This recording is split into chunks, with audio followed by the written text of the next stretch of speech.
Bienvenue à Schorbach, à un jet de pierre de Bitche. Sa paroisse a été pendant longtemps l'une des plus importantes du pays de Bitche. Elle est l'une, voire la plus ancienne paroisse du pays de Bitche.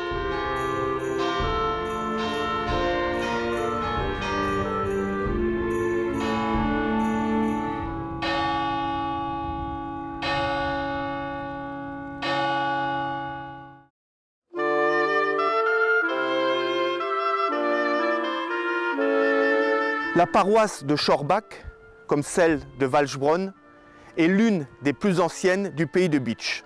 Toutes les deux dépendaient de la célèbre abbaye de Sturzelbronn. Mais au départ, nous sommes en 1143, elle est consacrée par le légat du pape vers plusieurs saints, Saint Léger, Saint Laurent, la Vierge Marie et beaucoup d'autres, comme le présente ce tympan. Pour ma part, je pense qu'il s'agit d'une reconstitution sans doute du milieu du XVIIIe siècle. En 143, l'arrivée des premiers moines vers Sturzelbronn, la paroisse, le patronage et les dîmes dépendaient de plusieurs comtes. Les comtes d'Eberstein, liés au pape Léon d'Alsace, mais aussi à la Petite Pierre et beaucoup d'autres.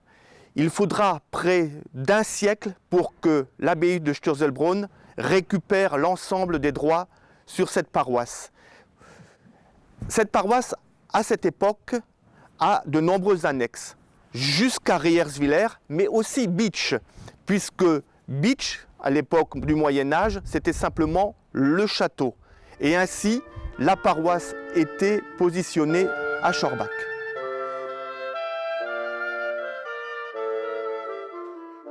Comme on le constate, le cimetière est positionné des deux côtés de l'église de Schorbach, au contraire de certaines paroisses où le cimetière est excentré du bourg. On a aussi une preuve de l'ancienneté de la paroisse par l'ossuaire qui se trouve derrière moi, où à l'époque, tous les 30 ans, les corps étaient ressortis devant une cérémonie en présence de la famille et les os déposés dans cet ossuaire.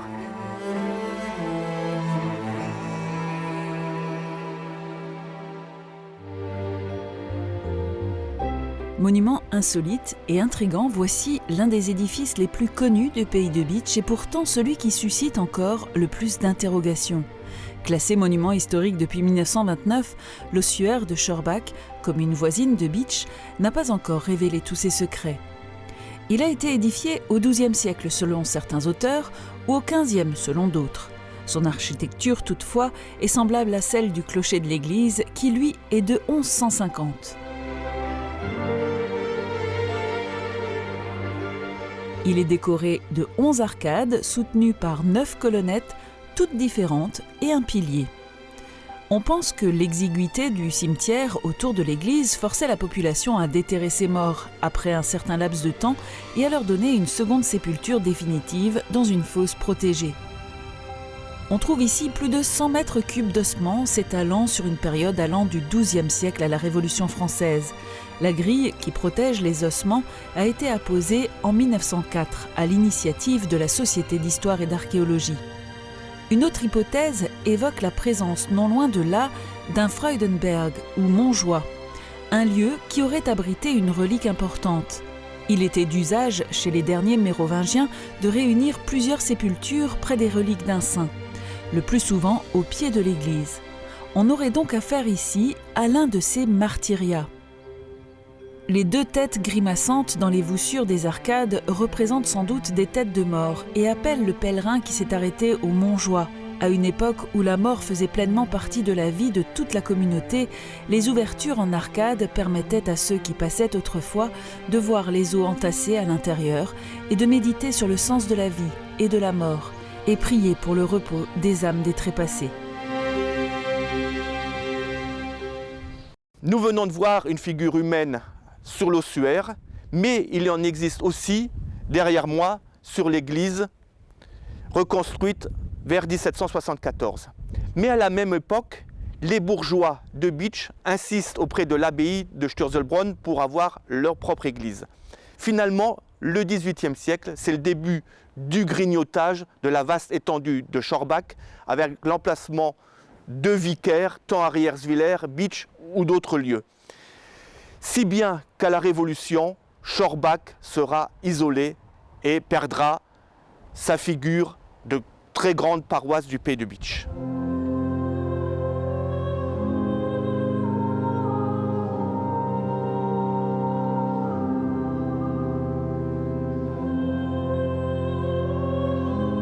L'église de Schorbach, sous le patronage de Saint Rémy, possède encore aujourd'hui des éléments de mobilier et d'architecture remarquables. Nous voilà devant le vitrail qui représente Saint Léon IX. Ce vitrail date de 1965 et qui vient de Strasbourg, la maison haute, frère. Léon IX, pape alsacien, mosellan, Dabo et Gisheim. C'est les deux lieux. Mais comme Dabo était en Alsace, on se contente de dire en Alsace. Était. Et puis derrière, vous avez une représentation d'une église de Rome, le Vatican. Léon IX, qui laissera aussi au pied de l'église un souvenir bien marqué, bien ancré, puisqu'on dit qu'un de ses proches est passé par ici pour venir consacrer cette grande et belle église mère du Bitscholland.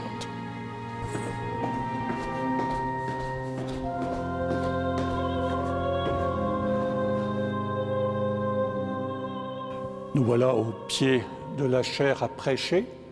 C'est ici qu'autrefois on faisait les sermons, c'est-à-dire on sermonnait, on aimait bien faire cela.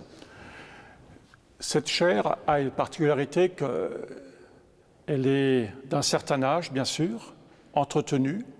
Elle a aussi l'ange tout à fait en haut avec son instrument de musique qui nous fait penser à l'Apocalypse. 4 personnages au premier lieu, les 4. Donc vous avez Matthieu, Marc, Luc, Jean, et chacun représenté par un animal ou par un humain.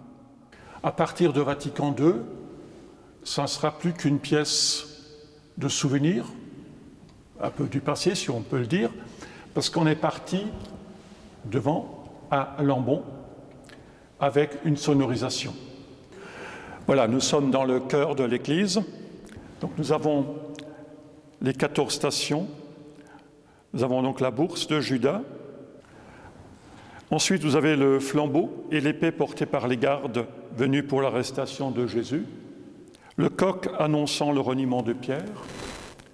Après, vous avez la croix glorieuse, donc la dernière station, la croix glorieuse, et vous avez ensuite ce qui est symbolisé par le linceul, le tombeau et le tombeau vide, puisque là c'est un tombeau, le couvercle mis de côté pour montrer qu'il y a la résurrection.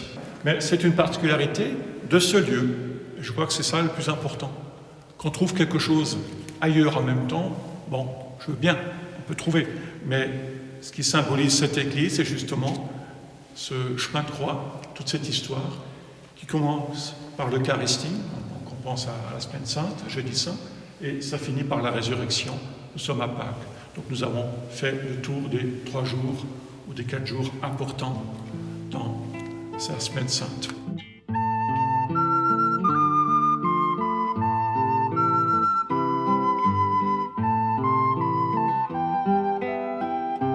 Nous sommes ici à la Felsenkapelle, la chapelle des Rochers, qui est à l'entrée de Schorbach quand on arrive de Bitsch, quand on arrive de Ranvillers. Plus ancien que la chapelle, sur ce site, il y a la croix qui est à côté, qui date du 19e, même si on n'en sait pas davantage au niveau de sa date d'érection. Une croix qui était assez intéressante parce qu'on a par exemple en bas un motif un peu original dans la région, plutôt une combinaison de 2 motifs qu'on a rarement ensemble. On a à la fois la Vierge au pied de la croix qui reçoit son fils dans les bras, ce qu'on appelle une Vierge de pitié, une pietà, et en même temps, le sculpteur a combiné un autre thème lié à la Sainte Vierge, c'est Notre-Dame des 7 douleurs. On voit que alors si c'est pas directement son cœur, mais elle est transpercée de 7 épées différentes, les 7 douleurs qu'elle a connues dans sa vie. Et ici, le sculpteur a fusionné les deux, ce qui est assez rare dans l'iconographie. Et à la fin du 19e siècle, donc en 1872, une date qui apparaît tout en haut au sommet de la façade de la chapelle. Donc une chapelle est érigée à côté de la croix. On nous dit qu'elle est érigée par la paroisse, on n'en sait pas davantage. C'est une chapelle de plan assez simple, avec un petit clocheton en haut, surmonté d'une croix. Et ce qui est assez original sur la façade de la chapelle, c'est qu'elle réutilise, on a réemployé dans les murs de la façade, différents éléments en pierre qui, très certainement, il n'y a aucun doute, étaient des parties de croix plus anciennes.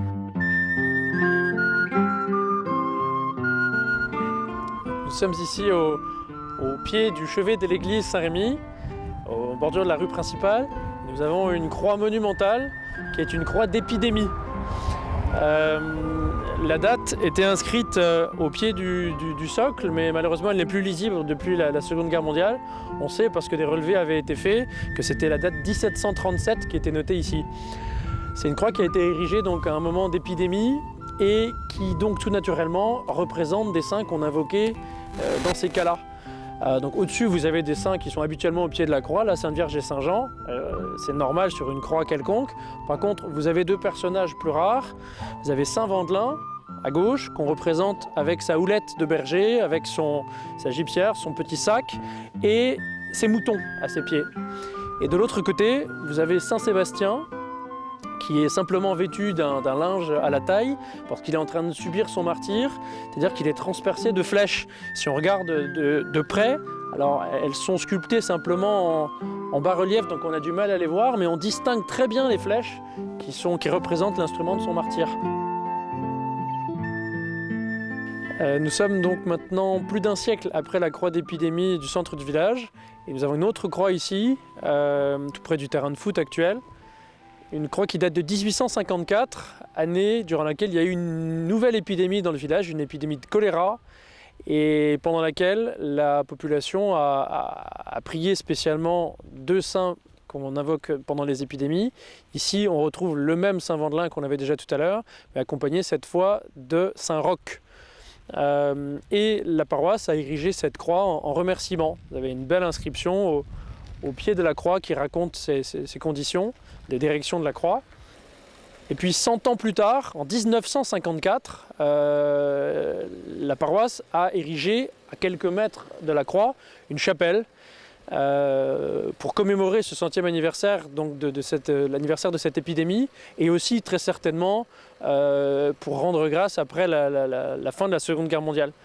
On retrouve donc la date 1954 sur la façade, et à l'intérieur, on retrouve, encadrant l'autel de part et d'autre, les statues des mêmes saints, Saint Vendelin et Saint Roch. Donc un peu plus haut, quelques centaines de mètres avant la tombe bavaroise, nous avons la chapelle Sainte-Thérèse, une chapelle qui a été construite par les familles Aubringer tout de suite après la Première Guerre mondiale, entre 1919 et 1920, et qui n'a pas pu être consacrée à Sainte-Thérèse, parce qu'en fait Sainte-Thérèse n'était même pas encore canonisée à ce moment-là. Donc le curé a consacré la chapelle à la Sainte Famille, et dès 1925, donc dès l'année de la canonisation de Sainte-Thérèse, la chapelle a été consacrée à Sainte-Thérèse. La chapelle a donc été construite en 1919-1920, et dès l'année suivante, 1921, c'est un fils du couple Aubringer qui avait construit la chapelle, qui a érigé la croix ici, à côté directement de la chapelle, qui porte la date d'érection 1921. Et la tradition nous dit qu'il l'a érigée suite à une promesse qu'il avait faite à ses parents. Et la grande niche qui orne le fût était... Il y avait deux statues à l'intérieur, de Saint-Pierre et de Sainte-Reine, Sainte-Régine, qui étaient les saints patrons de ses parents, deux statues qui malheureusement ont disparu depuis. Nous voyons donc que les siècles passant, la piété n'a pas diminué à Schorbach, en tout cas elle s'est renouvelée, elle s'est modifiée. Les saints ne sont plus les mêmes, on n'invoque plus forcément les saints pour être protégés des épidémies, mais la religion, la piété a continué à occuper l'espace tout autour du village jusqu'à l'après-Seconde Guerre mondiale. Aujourd'hui, c'est le Centre d'art qui vous invite à la réflexion à travers les œuvres d'inspiration biblique de Joseph Pearce. Si Schorbach, au fil de son histoire, a perdu son statut d'origine, elle a retrouvé un peu de son influence en devenant la paroisse mère de la communauté de paroisse Saint-Benoît et la résidence de son curé.